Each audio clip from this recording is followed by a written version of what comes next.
ভিডিওটা দিতে অনেকটাই লেট হয়ে গেল, প্রায় 1 মাসের বেশি হয়ে গেছে ভিডিওটা। তো তোমাদের দাদাভাইয়ের ফোনে যদি কোনো ভিডিও থাকে, আমার সেটা খেয়ালই থাকে না যে তোমাদের দাদাভাইয়ের ফোনে ভিডিওটা করেছিলাম। তো গতকাল যখন দেখি যে ভিডিওটা করা আছে আর ওই ভিডিওটা ছাড়াই হয়নি, আর কিছু ব্যস্ততার জন্য কিন্তু ভিডিওগুলো আমি ছাড়তে পারিনি। এটা হচ্ছে রামনবমীর পুজো, বিয়ের 5 বছর হয়ে গেছে, এই প্রথমবার কিন্তু আমি বাসন্তী পুজো দেখতে গেলাম। বাড়ির কাছে হয় 1 কিলোমিটারের মধ্যে, কিন্তু কোনোদিনও যাইনি ঠাকুর দেখতে। আজকে যেহেতু রামনবমী, কুমারী পুজো হবে, সেই জন্য গেছিলাম পুজো দেখতে, ঠাকুর দেখতে, কুমারী ঠাকুর। জীবনে প্রথমবার কিন্তু আমি কুমারী ঠাকুর দেখতে গেছি।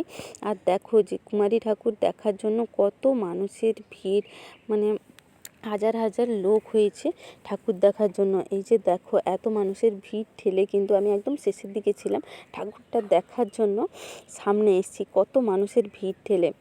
আর এই যে দেখো এখন কিন্তু সিংহাসনে ঠাকুরকে বসানো হয়েছে, নিয়ে এসে।